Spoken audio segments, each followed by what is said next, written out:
श्रीराममङ्गलशासनम्।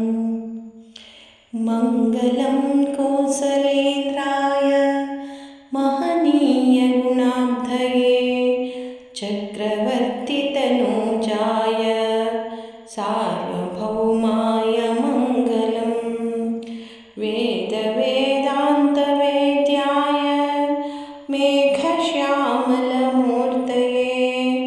पुंसां मोहनरूपाय पुण्यश्लोकाय मङ्गलम्।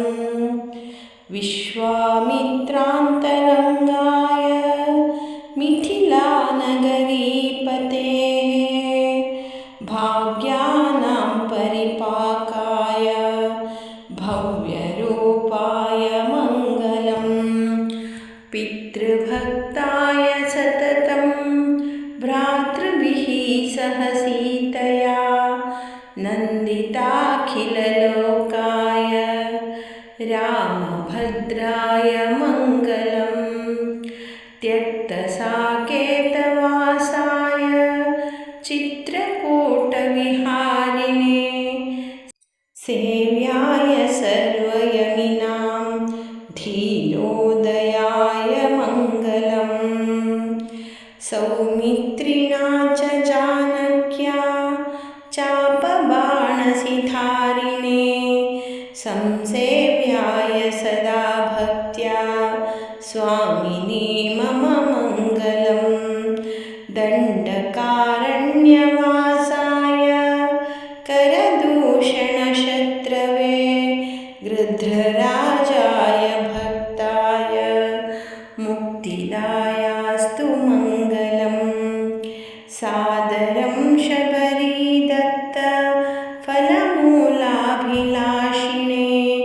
सौलभ्यपरिपूर्णाय सत्त्वोद्रिक्ताय मङ्गलम्। हनुमत्समवेताय हरीशाभीष्टदायिने वालिप्रमथनायास्तु महाधीराय मङ्गलम्। श्रीमते रघुवीराय सेतुल्लङ्घितसिन्धवे जितराक्षसराजाय रणधीराय मङ्गलम्। विभीषणकृते प्रीत्या लङ्काभीष्टप्रदायिने सर्वलोकशरण्याय श्रीराघवाय मङ्गलम्।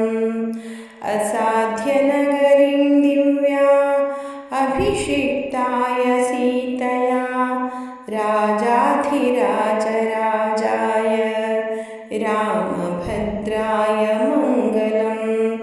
ब्रह्मादिदेवसेव्याय ब्रह्मण्याय महात्मने जानकीप्राणनाथाय रघुनाथाय मङ्गलम्। श्रीसौम्यजामातृमुनेः कृपयास्मानुपेयुषे महते मम नाथाय रघुनाथाय मङ्गलम्। मङ्गलाशासनपरैर्म आचार्यपुरोगमैः सर्वैश्च पूर्वैराचार्यैः सत्कृतायास्तु मङ्गलम्। रम्यजामातृमुनिना मङ्गलाशासनकृतं त्रैलोक्याधिपतिः श्रीमान् करोतु मङ्गलं सदा। इति श्रीवरवरमुनिस्वामिकृत श्रीराममङ्गलशासनं सम्पूर्णम्।